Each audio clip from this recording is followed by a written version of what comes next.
नमस्ते, कैसे हैं आप लोग से? मुझे उम्मीद है आप लोग सभी अच्छे होंगे। आज जिस टॉपिक के बारे में बात करने जा रही हूँ बहुत ज़्यादा इम्पोर्टेंट भी है क्योंकि एक्ने जो प्रॉब्लम होती है, एक्ने और सेंसिटिविटी की जो प्रॉब्लम होती है हमारे स्किन में, वो ना केवल एक्सटर्नली होती है, इंटरनली भी कई बार क्या maximum most of the time internal भी प्रॉब्लम हमें हो रही होती है। उसी की वजह से हमारे स्किन में एक्ने के इश्यूज़ आते हैं या फिर सेंसिटिविटी जो होती है वो भी एक तरह का हमारा इंटरनल ही कुछ इशू हो रहा होता है। तो इसी वजह से हमें एक्ने और सेंसिटिविटी की प्रॉब्लम देखने को मिलती है। सो आज जो मैं टॉपिक कवर करने जा रही हूँ वो केवल डाइट से रिलेटेड होने वाला है। वो केवल और केवल इंटरनल सिस्टम को किस तरीके से अच्छा करना है जिससे हमारी स्किन इंटरनली अच्छी हो, हमारी स्किन इंटरनली ग्लो करे। तो इसके लिए बहुत ज़रूरी है कि आप एक अच्छा डाइट रूटीन अपनाएं, एक अच्छा डाइट रूटीन अपने बॉडी के अकॉर्डिंग बनाएं जैसे मैंने बनाया है। क्योंकि ये ठीक है कि प्रॉपर आप डाइट लेकर के कम्प्लीटली आप एक्ने ठीक नहीं कर सकते, लेकिन अगर आप अपने सिस्टम को यानी कि इंटरनल जो सिस्टम है आपका, डाइजेस्टिव सिस्टम है आपका, जो इंटरनल जो इशू है, अगर आप उसको रिजॉल्व कर लेंगे तो आपकी स्किन जो है डेफिनेटली इम्प्रूव करेगी। क्योंकि बाहर वही रिफ्लेक्ट होता है जो हमारे अंदर चल रहा होता है और कई बार हमें पता नहीं चलता। तो इसी को फिगर आउट करने की बहुत ज़्यादा ज़रूरत है। अगर आप इसको फिगर आउट कर लेते हैं और इसको रिज़ॉल्व कर लेते हैं तो कहीं ना कहीं आपकी एक्ने की इश्यूज़ भी कम्प्लीटली चली जाएगी। मैं ये कहती हूँ, मैं खुद एक्ने सफ़र रही हूँ, तो मुझे पता है कि एक अच्छा डाइट होना रूटीन में कितना ज़्यादा ज़रूरी है। एक अच्छा डाइट होगा तो ऑब्वियसली है आपकी स्किन भी हेल्दी होगी और आपका एक्ने इश्यूज़ भी है वो भी रिज़ॉल्व होगा। तो आज मैं वही बताने वाली हूँ कि मैंने किस तरह अपने बॉडी के अकॉर्डिंग डाइट रूटीन बनाया और किस तरीके से मुझे वो हेल्प किया, ताकि आप लोगों को भी वो कहीं ना कहीं किसी एंगल से हेल्प कर पाए, तो मेरे लिए बहुत बड़ी बात होगी। तो ध्यान से देखिए, वीडियो को पूरे एंड तक देखिए और एक एक चीज़ को बारीकी से नोटिस, एक एक पॉइंट पर ध्यान दीजिए और उसको वैसे ही अपने रूटीन में एक बार फॉलो करके देखिए। मैं बहुत श्योर हूँ, बहुत ज़्यादा श्योर हूँ कि आपको भी फ़ायदा मिलेगा जिस तरीके से मुझे फ़ायदा हुआ है। और मेरा वीडियो बनाने का भी कहीं ना कहीं यही मकसद है। तो सबसे पहली चीज़ जो होती है वो आती है डाइजेस्टिव सिस्टम के ऊपर में। क्योंकि पुराने ज़माने में भी लोग कहते थे ना, जो हमारे बड़े बुज़ुर्ग होते थे, कि अगर पेट साफ़ रहेगा, अगर पेट क्लियर रहेगा तो बहुत सारी बीमारियां नहीं होंगी, बहुत सारी बीमारियों से बचे रहेंगे। क्योंकि एक पेट ही होता है जो बहुत सारे बीमारियों को डेवलप कर सकता है। तो हमें अगर एक्ने हो रही है या फिर स्किन की कोई इश्यूज़ है या फिर कुछ सेंसिटिविटी आई हुई है, तो उसका एक ही इलाज है कि पहले आप अपने गट सिस्टम यानी कि डाइजेस्टिव सिस्टम को अच्छा बनाइए, आप अपने पेट को अच्छा बनाइए। अगर आप उसको अच्छा कर लेंगे, डाइजेस्टिव सिस्टम आपकी अच्छी रहेगी, तो बॉडी में जो टॉक्सिन्स होते हैं वो बिल्डअप नहीं होंगे। जो कि मेनली एक्ने क्या है, सेंसिटिविटी क्या है, ये सारा हमारे बॉडी में जो कचरा जमा हो गया, जो टॉक्सिन्स जमा हो गए, बस उसी का एक नतीजा है। टॉक्सिन्स क्लियर कर दीजिए, ऑटोमेटिकली आपकी स्किन ग्लो करेगी, आपकी स्किन क्लियर हो जाएगी। तो मैंने अपने डाइजेस्टिव सिस्टम को अच्छा बनाने के लिए एक कॉन्सेप्ट आता होगा, अभी बहुत चल भी रहा है, आप लोगों में से कईयों ने सुना भी होगा, जिसको इंटरमिटेंट फास्टिंग के नाम से जाना जाता है। नहीं सुना है तो मैं आज उसी के बारे में डिस्कस करूँगी। मैंने अपने डाइजेस्टिव सिस्टम को सही करने के लिए पहले इंटरमिटेंट फास्टिंग को अपनाया। तो बेसिकली होती है इंटरमिटेंट फास्टिंग, जो होती है वो आपके शरीर में जो भी टॉक्सिन और जो भी गंदगी जो बिल्डअप हो गई है हमारे गट में, उसको क्लियर करने का काम करती है। तो सबसे पहला जो काम होता है, अगर हमें अपने डाइजेस्टिव सिस्टम को अच्छा बनाना है तो हमें बॉडी को डिटॉक्सीफाई करना बहुत ज़रूरी है। जितना हमारी बॉडी क्लीन हो जाएगी ना, जितना अंदर से क्लेंज होगी, उतनी हमारी स्किन ऑटोमेटिकली क्लेंज होना स्टार्ट हो जाएगी। तो इंटरमिटेंट फास्टिंग में बेसिकली ये होता है कि आपको 16 घंटे का फास्टिंग करना होता है। अब 16 घंटे का फास्टिंग सुनकर चौंक मत जाइएगा। सुनने में थोड़ा-सा लगता है कि बहुत ज़्यादा देर फास्टिंग करना पड़ेगा, लेकिन ऐसा कुछ भी नहीं है। थोड़ा-सा बस डिनर के टाइमिंग को एडजस्ट अगर आप कर लेते हैं और सुबह ब्रेकफास्ट के टाइमिंग को अगर आप प्रॉपर कर लेते हैं, सही कर लेते हैं, तो इंटरमिटेड फास्टिंग आपको पता भी नहीं चलेगी और आप आराम से कर भी पाएँ। डिनर के टाइम को एडजस्ट करने से मेरा मतलब है कि अमूमन जो इंडियन लोग हैं वो टिपिकली 10, 11, 12 बजे तक डिनर करते हैं, जो कि सही नहीं होता है कहीं से भी। ये और इंटरमिटेड फास्टिंग में करना ही यही है कि आपको डिनर जो है वो आप अगर अभी 10 बजे कर रहे हैं, 9 बजे कर रहे हैं, 11 बजे कर रहे हैं या फिर 12 बजे तक भी कोई लोग करते हैं, तो वो ना करके आपको हार्डली 7 बजे तक या 7 बजे तक आपको हार्डली डिनर कर लेना है। अगर आपको अपने बॉडी को डिटॉक्सिफाई करना है तो हार्डली, मैं फिर से बोल रही हूँ, हार्डली 7 बजे तक आपका डिनर हो जाना चाहिए।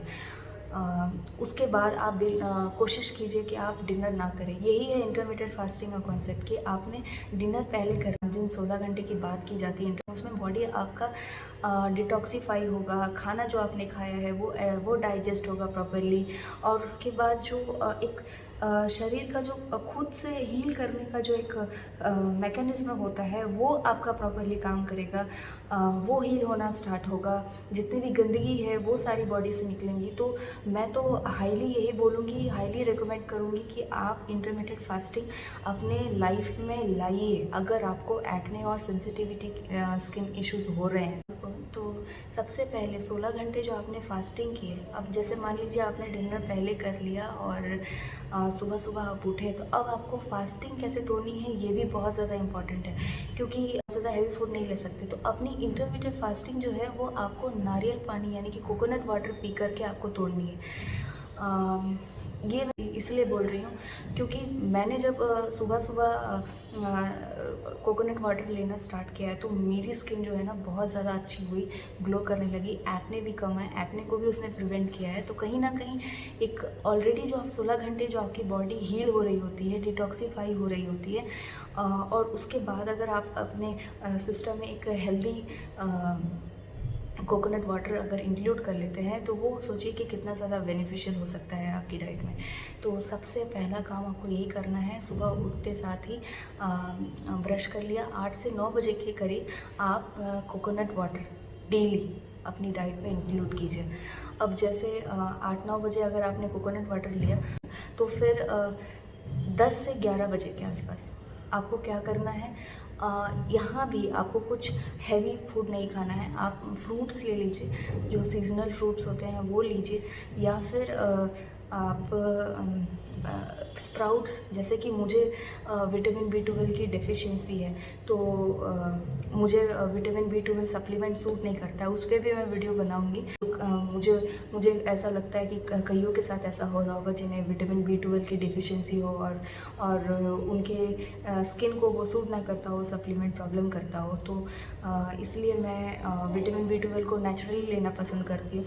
तो जैसे कि मैं स्प्राउट्स लेती हूँ, तो स्प्राउट्स में आप जो भी होता है, चना हो गया, मूंग हो गया, आप उसको एक रात पहले या एक दिन पहले आप अच्छे से फुला करके उसको अच्छे से स्प्राउटेड होने दें। उसके बाद अगले दिन आप ब्रेकफास्ट में उसको लीजिए, या फिर नहीं ले सकते तो आप सीजनल फ्रूट्स लीजिए। ये एक बहुत अच्छी डाइट हो सकती है सुबह सुबह ब्रेकफास्ट में। अगर आप कुछ हैवी इंक्लूड, जैसा कि इंटरमीडिएट फास्टिंग तोड़ने के बाद मेरा जो सजेशन है कि हैवी फूड नहीं लेना है, तो उस वक्त आप या तो सीजनल फ्रूट ले लीजिए, और नहीं ले सकते तो स्प्राउट्स ले लीजिए। तो आपकी बॉडी कैसी है, सिस्टम कैसा है, आपको क्या खाने का मन कर रहा है, तो आप उस अकॉर्डिंग आप स्प्राउट्स या कुछ हेल्दी आप ले सकते हैं, सीजनल फ्रूट्स, सैलेड, जो भी आपकी इच्छा हो रही हो। मैं तो कहूँगी फ्रूट्स या स्प्राउट्स ही लीजिए तो बहुत बेहतर है। तो अब बारी आती है लंच की। तो 1 या 2 बजे तक आप आराम से अपना लंच कीजिए। लंच में जो प्रॉपर एक टिपिकल इंडियन लंच होता है, जिसमें दाल, चावल, रोटी, सब्जी, पनीर की सब्ज़ी, जो भी आप इंक्लूड करना चाहें आप आराम से ले सकते हैं बिना कुछ सोचे हुए। और जहाँ तक ऑयल और मसाले की बात है एक्ने वालों के लिए, तो ऑयल में आप मान लीजिए कि आप अगर हेल्दी ऑयल में कुक कर सकते हैं, अफोर्ड कर सकते हैं डेली तो आप कीजिए, वरना रेगुलर जैसे मस्टर्ड ऑयल में खाना बनता है टिपिकली, जो बाकी इंडियन घरों में जो खाना बनता है वो जनरली मस्टर्ड ऑयल में ही बनता है, तो आप आराम से मस्टर्ड ऑयल वाला फूड खा सकते हैं, कोई दिक्कत नहीं है कुछ इसमें। मेरी तरफ से तो कोई रेस्ट्रिक्शन नहीं, मैं आराम से खाती हूँ मस्टर्ड ऑयल वाला खाना।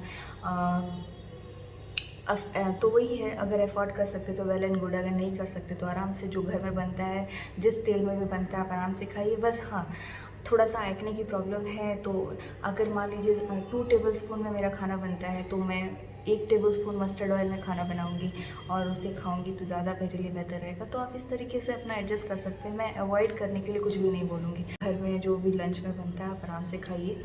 और मसालों की बात है तो अगर आपको बहुत ज़्यादा कोई लीवर इशू नहीं है या लीवर प्रॉब्लम नहीं है तो आप आराम से मसाले वाले खाने भी खा सकते हैं, उससे बहुत ज़्यादा फ़र्क नहीं पड़ता है। रेदर देन कि आपको कोई लीवर इशू ना हो। अगर लीवर इशू है तब तो आप अच्छे से जानते होंगे कि मसाला अवॉइड करना ही उस केस में ज़्यादा बेहतर रहता है। तो यही है, यही आपका लंच 1-2 बजे तक आपका लंच हो जाएगा। उसके बाद इवनिंग आप टाइम में आप जो भी स्नैक्स लेना चाहें, अगर मान लीजिए सपोज़ आपने सुबह स्प्राउट्स खाया, फ्रूट नहीं लिया, तो शाम के टाइम में आप फ्रूट्स ले लीजिए या फिर हेल्दी कुछ जैसे कि आलमंड्स होते हैं, पीनट्स होते हैं, उससे आपको ओमेगा 3 फैटी एसिड्स हैं, उससे वो भी मिल जाएगा। तो आप वो स्नैक के एक हेल्दी स्नैक आप ले सकते हैं। इस तरीके से आपका इवनिंग स्नैक भी हो गया। अब उसके बाद आपको डिनर करना है, तो डिनर आपको मैंने जैसे बताया है इंटरमिटेंट फास्टिंग में आपको डिनर थोड़ा पहले करना होता है, थोड़ा नहीं बहुत पहले करना होता है। डिनर पहले कर लेना आयुर्वेदा में भी बहुत अच्छा बताया गया है। ऐसा इसलिए भी है क्योंकि जैसे जैसे शाम होती जाती है, सूरज ढलते जाता है, हमारी डाइजेशन पावर जो होती है बॉडी की वो थोड़ी थोड़ी कम होती जाती है। तो ये हर एंगल से अच्छा है। तो अगर इंटरमिटेंट फास्टिंग आप कर रहे हैं तो उसमें आप डिनर पहले ले लीजिए, 7 बजे तक ले लीजिए या हार्डली 8 बजे तक। मैं तो बोलूँगी आप 7 बजे तक खा लीजिए, बहुत अच्छी चीज़ है, ताकि आपको जो इंटरमिटेंट फास्टिंग में गैपिंग चाहिए, जो 16 घंटे का गैप चाहिए, वो आपको आराम से मिल जाए। तो डिनर में भी कोई रिस्ट्रिक्शन नहीं है, आप आराम से जो डिनर बनता है घर में आप उसको लीजिए। जैसा आपका लंच रहता है वैसा आप डिनर में भी आराम से खा सकते, कोई इसमें प्रॉब्लम नहीं है। हाँ, अगर कोई PCOS या PCOD का पेशेंट है या कोई प्रॉब्लम है तो उसमें जैसे कि वेट लूज़ करना होता है तो आप सैलेड ले सकते हैं, सूप ले सकते हैं। और इसके अलावा अगर आपको वेट लूज़ नहीं करना है और आपका वेट ठीक है, आप वेट मैनेज करना चाहते हैं तो आराम से जो घर में डिनर बनता है आप खाइए। उतना सैलेड और सूप में आने की ज़रूरत नहीं, वो थोड़ा सा बहुत ज़्यादा हो जाता है। अगर इस तरीके से आपने 1 महीने भी अगर कर लिया ना तो मुझे लगता है कि आपको जैसे मुझे फ़ायदा हुआ है तो आपको भी विजिबल फ़ायदा दिखेगा, ये मेरी गारंटी। आप करके एक बार देखिए। अब मैं थोड़ा सा उन चीज़ों पे फोकस कर देती हूँ जिसको आपको कम्प्लीटली अवॉइड करना है। तो अगर कम्प्लीटली अवॉइड करने वाली फूड्स की मैं बात करूँ तो आप टोटली रिफाइंड शुगर को अवॉइड करना सीखिए। अगर नहीं कर किए हैं और अगर आपको एक्ने और एक्ने से अदर कोई सेंसिटिविटी की इश्यूज़ हुई है स्किन में, तो मैं तो हाईली यही बोलूँगी कि आप जितना हो सके शुगर को, रिफाइंड वाइट शुगर को अवॉइड करना सीखिए। कम्प्लीटली अगर अवॉइड कर देंगे ना तो वो आपके लिए बहुत ज़्यादा फ़ायदेमंद होगा। तो उसके बदले में आप गुड़ ले सकते हैं, हनी ले सकते हैं, वो भी प्योर फॉर्म वाला जो हनी होता है वो ले सकते हैं। गुड़ डाइट में इंक्लूड कर सकते हैं, शुगर को अगर रिप्लेस करना है तो, अगर मीठा आपको बहुत ज़्यादा पसंद है तो इस तरीके से। और कम्प्लीटली वाइट शुगर से बना हुआ जो भी मीठा है या फिर जो भी स्वीट्स आते हैं आप सारे को अवॉइड कीजिए, स्ट्रिक्टली अवॉइड कीजिए, क्योंकि उससे आपको बहुत ज़्यादा फ़ायदा होने वाला है। तो रिफाइंड वाइट शुगर आपने अवॉइड कर दिया। हाँ, दूसरी चीज़ रिफाइंड फ्लोर यानी कि मैदा, मैदा को अगर आप अपनी डाइट में हटा देंगे, ये वो सारी चीज़ें मैं बता रही हूँ जिनको आपको अपनी डाइट से कम्प्लीटली हटा देना है। तो मैं खुद पर्सनली मुझे 2-3 साल से ज़्यादा हो गए हैं मैदे से बनी हुई चीज़ें खाए हुए। मैंने कम्प्लीटली अपने डाइट से हटा रखा है, तो और मुझे फ़ायदा भी बहुत ज़्यादा, आप मेरी स्किन को देख सकते हैं। तो इसलिए मैं यही कहूँगी कि आप रिफाइंड फ्लोर यानी कि मैदे से बनी हुई चीज़ें, चाहे वो पास्ता हो, चाहे वो नूडल्स हो, चाहे जो भी इंडियन स्नैक्स बनता है मैदा से, समोसा हो, उन सारी चीज़ों को आप कम्प्लीटली अवॉइड कीजिए। तीसरा जो है, आप बाहर के जितने भी फ्राइड फ्रूट्स होते हैं या फिर कार्बोनेटेड सॉफ्ट ड्रिंक्स होते हैं, जैसे कि आपका कोका कोला हो गया और फैंटा हो गया, लिम्का हो गया और पता नहीं क्या क्या, मैं तो पीना छोड़ चुकी हूँ, पेप्सी हो गया। तो इन सारी चीज़ों को आप बिल्कुल भी अवॉइड करें। एक्ने अगर सेंसिटिविटी स्किन की इश्यूज़ है तो बिल्कुल भी अवॉइड करें, बिल्कुल भी ना लें कार्बोनेटेड सॉफ्ट ड्रिंक्स। और आप मैगी, ये सब हो गया, वाइट नूडल्स हो गया, पास्ता हो गया, ये सारी चीज़ें आप अवॉइड करें, कम्प्लीटली अवॉइड करें, तो आपको बहुत ज़्यादा फ़ायदा होगा। अब मैं उन चीज़ों की बात करूँगी जिनको आप अपनी बॉडी के अकॉर्डिंग अपने डाइट में कैसे शामिल करें। तो इन चीज़ों में पहली चीज़ जो है वो मिल्क। थोड़ा सा बोला जाता है कि जब आपको एक्ने इश्यूज़ हो रहे हैं या फिर सेंसिटिविटी की प्रॉब्लम हो रही है, तो थोड़ा सा डेयरी प्रोडक्ट जो होता है उसको अवॉइड करना चाहिए। लेकिन मेरे केस में चूँकि मिल्क जो होता है बहुत एक फ़ायदेमंद चीज़ है और आप उसको कम्प्लीटली अवॉइड नहीं कर सकते जब तक कि आप उसका कोई रिप्लेसमेंट आपके पास नहीं है। अब जैसे मिडिल क्लास फैमिली है, डेली डेली आलमंड मिल्क या फिर आप बोलें आपका कोकोनट मिल्क नहीं अफोर्ड कर सकते, नहीं ला सकते, तो उस केस में आप क्या करोगे? तो मिल्क में बहुत कुछ है, प्रोटीन है, विटामिन B12 है, कैल्शियम है, जो कि बहुत ज़रूरी है एक एक इंडिविजुअल के लिए। तो अब चूँकि एक्ने हो रहा है या सेंसिटिविटी स्किन इश्यूज़ है, तो मैं ये नहीं कहूँगी कि आप पूरी तरीके से मिल्क को अवॉइड कर दीजिए। तो उसके लिए इसीलिए मैंने इसको इस कैटेगरी में रखा है, जहाँ आप अपनी बॉडी के अकॉर्डिंग सोचिए कि आपको देखिए, चेक कीजिए कि आपको अपने डाइट में मिल्क को इंक्लूड करना है तो कैसे करना है। तो मिल्क के बारे में मैं यही बोलूँगी कि चूँकि इसके बहुत ज़्यादा बेनिफिट्स हैं, तो आप इसको मैं नहीं बोलूँगी कि आप इसको कम्प्लीटली छोड़ दें। लेकिन हाँ, अगर आपको हार्मोनल एक्ने इश्यूज़ है, अब हार्मोनल एक्ने इश्यूज़ मतलब कि अगर आपको चिन एरिया में या फिर आपके जॉ एरिया में आपको एक्ने के इश्यूज़ हो रहे हैं, तब थोड़ा सा आपको मिल्क को कम्प्लीटली ही अवॉइड करके देखना चाहिए, क्योंकि तभी आपको शायद फ़ायदा हो सकता है। लेकिन अगर आपको हार्मोनल एक्ने इश्यूज़ नहीं, तो उस केस में आप मिल्क को कैसे चेक करें अपने, आप लोग क्या कीजिए कि 1 महीने तक मिल्क को अवॉइड करके देखिए और देखिए कि आपकी स्किन में क्या इफ़ेक्ट्स आया है। अगर आपकी एक्ने में इम्प्रूवमेंट होता है, अगर आपकी एक्ने इम्प्रूव होती है, आपकी अगर स्किन इश्यूज़ इम्प्रूव होती है, तो भी मैं कम्प्लीटली अवॉइड करने के लिए नहीं बोलूँगी। धीरे-धीरे डाइट में डालिए। जैसे क्वांटिटी उसकी जो होती है ना, वो लिमिटेड कर दीजिए। जैसे कि मेरे केस में क्या होता है, मुझे हार्मोनल एक्ने इश्यूज़ नहीं है। मैंने देखा कि जब मैं कंटिन्यूअस 1 महीने तक मिल्क लेती हूँ तो मुझे प्रॉब्लम होती है, छोड़ देती हूँ तो मेरी प्रॉब्लम में इम्प्रूवमेंट आता है। तो मैंने क्या किया कि मैंने कम्प्लीटली इसको अवॉइड नहीं किया, मैंने उसको हफ्ते में 1 या 2 बार ही लिया। अब वो चाहे मैं खीर बना लूँ या फिर मैं ऐसे ही हल्दी डाल करके उसको पी लूँ, लेकिन मैंने मिल्क को कम्प्लीटली अपने डाइट से हटाया नहीं है। मैं हफ्ते में 1 या 2 बार लेती हूँ। तो आपके लिए भी यही सलाह रहेगी, अगर 1 या 2 बार मिल्क पीने से भी प्रॉब्लम होती है, तब तो मैं कहूँगी कि आप मिल्क को कम्प्लीटली साइड कर दीजिए। लेकिन मेरे केस में जैसे हफ्ते में 1 या 2 बार मुझे मिल्क लेने से कोई भी प्रॉब्लम नहीं होती है, डेली नहीं पीती, हफ्ते में 1 या 2 बार करके लेती हूँ। तो वही हो गया आपका महीने में 4 बार, या उसका जैसा आप इंक्लूड करेंगे हफ्ते में 1 या 2 बार, उसके अकॉर्डिंग आप अपना प्लान बना सकते हैं मिल्क पीने का। ये तो था मिल्क के केस में। तो दूसरी चीज़ जो एक्ने वालों के लिए सजेस्ट की जाती है वो ग्लूटेन। हो सकता है कि ग्लूटेन एलर्जी से भी कभी कभी एक्ने हो जाते हैं, या फिर आपकी स्किन सेंसिटिव हो रही होती है, तो उस केस में ग्लूटेन अवॉइड करने के लिए कहा जाता है जब आपको एक्ने हो रहे हैं। आपको अगर लगता है कि आपको ग्लूटेन से एलर्जी हो रही है तो आप थोड़ा सा ग्लूटेन फ्री डाइट खा के देखिए, 1 महीने खा के देखिए, क्या आपको इम्प्रूवमेंट दिखता है। अगर बहुत ज़्यादा इम्प्रूवमेंट नहीं दिख रहा है, स्लाइट भी इम्प्रूवमेंट आ रहा है, तो मुझे नहीं लगता है ग्लूटेन छोड़ने की ज़रूरत है। आप रोटी बहुत हेल्दी चीज़ होती है, आप उसको डाइट से ना ही हटाएं तो बेहतर है। तो इस तरीके से मैं रोटी और ग्लूटेन वाली चीज़ें भी खा लेती हूँ, मुझे कोई प्रॉब्लम नहीं। तीसरी जो चीज़ है वो है सिट्रस फूड। अब सिट्रस फूड्स में बहुतों को हो सकता है कभी कभी सिट्रस चीज़ें एलर्जी कॉज करती हैं, तो एक्ने केसेस में या सेंसिटिव स्किन इश्यूज़ में सिट्रस फूड कई बार प्रॉब्लम करती है और आपको पता भी नहीं होता है।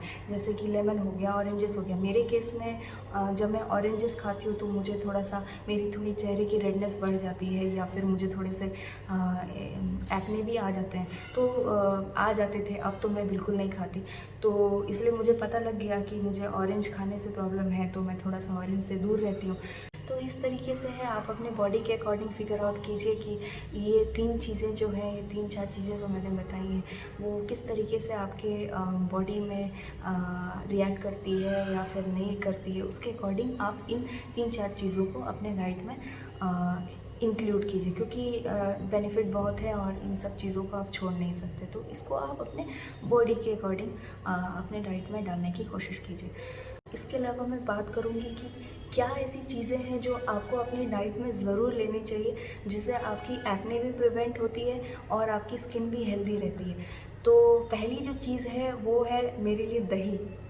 हाँ, योगर्ट वो बहुत ही हेल्दी होता है। मानती हूँ मैं वो डेयरी प्रोडक्ट है, लेकिन मिल्क से ज़्यादा बेनिफिट करता है दही।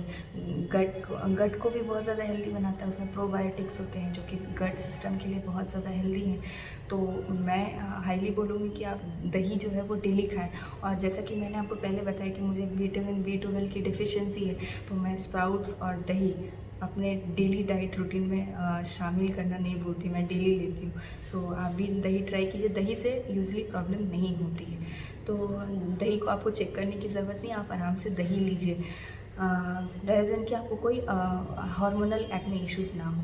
बाकी आप दही आराम से अपने डाइट में ले सकते हैं।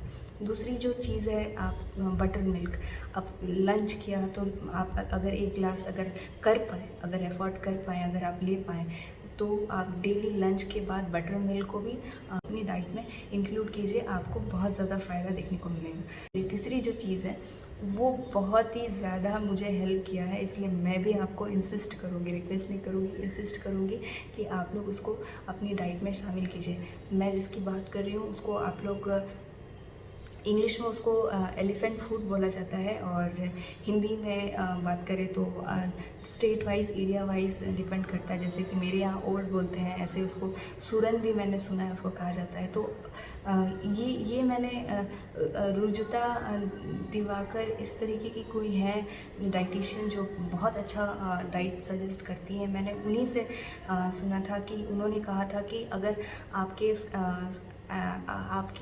स्किन में एक्ने हो रखे हैं या फिर आपको एक्ने की इश्यूज़ हैं, तो उस हालात में एंटीऑक्सीडेंट्स आपको बहुत ज़्यादा हेल्प करती हैं। उन्हीं का सजेशन था कि इस ओल या सूरन को आप हफ्ते में 3 दिन कोई एक मील या तो डिनर में लीजिए या लंच में लीजिए, ज़रूर बना के खाइए। मैं जब से इंक्लूड कर रही हूँ ना, मेरी स्किन तो ग्लो कर रही है, मेरी स्किन में बहुत ज़्यादा फ़र्क आया है, मैंने देखा है।